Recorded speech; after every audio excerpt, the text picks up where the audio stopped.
asalaamaaleykum dal leen ak jàmm ci Xarala Academy tey ñëwaat nañu ak yéen ci beneen tutoriel bu bees tey suñu tutoriel ñi ngi koy jagleel naka nga mën a def ba jàng beneen làkk bu bees yokk ci sa xam-xam ci wàllum làkk te doo fay dara voilà mu nekk benn application boo xamante ni wër nañ ko ba gis ko ci benn site internet boo xamante ni dafa làqu trop voilà léegi pour nga dugg ci application bi da ngay ñëw sa menu boo ñëwee application mi ngi tudd Memrise mi nii léegi ñu xool naka lañ koy télécharger da ngay ñëw Play Store léegi boo ñëwee Play Store nga bind fii recherche nga bind comme par exemple nga bind Memrise boo bindee Memrise mi nii voilà nga def recherche léegi am na connexion xam nga nga xool voilà léegi bu connexion bi ñëwee da lay indil Memrise mi nii voilà léegi bu la indilee comme que boo ko téléchargé pare da lay indil ubbi nga bës ubbi. Let's go. léegi bu nekkee ni téléchargé woo ko wala sa Play Store doxul mën nga ñëw si sa internet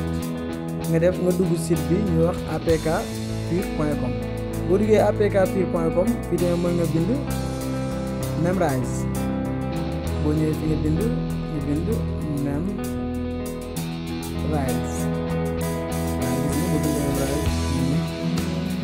léegi bu bindee Memrise da la koy indil moo nekk premier résultat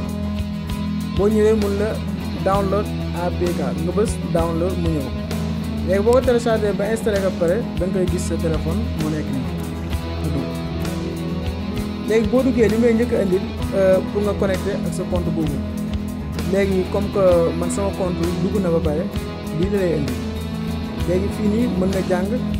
ay mots yu bees mu bës léegi boobu si nga xaar moo indi la let's go comme dalay bu la waxee benn baat ci anglais dala koy indil ci français mi ngi suuf allons-y nga bës léegi mun la ci cheers santé léegi nga bës léegi li tax mu am solo tamit moom boo jàngee ñaari moo rek dalay indil fi nga ko war a pratiquer comme léegi mun la allons-y lan la ñu ni let's go may la point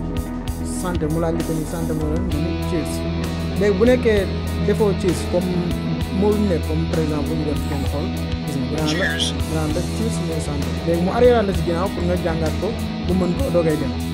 voilà gis nga moo di la xaay ñu nit sali voilà gis nga mu nekk application boo xamante ni bu pratique la bu am solo voilà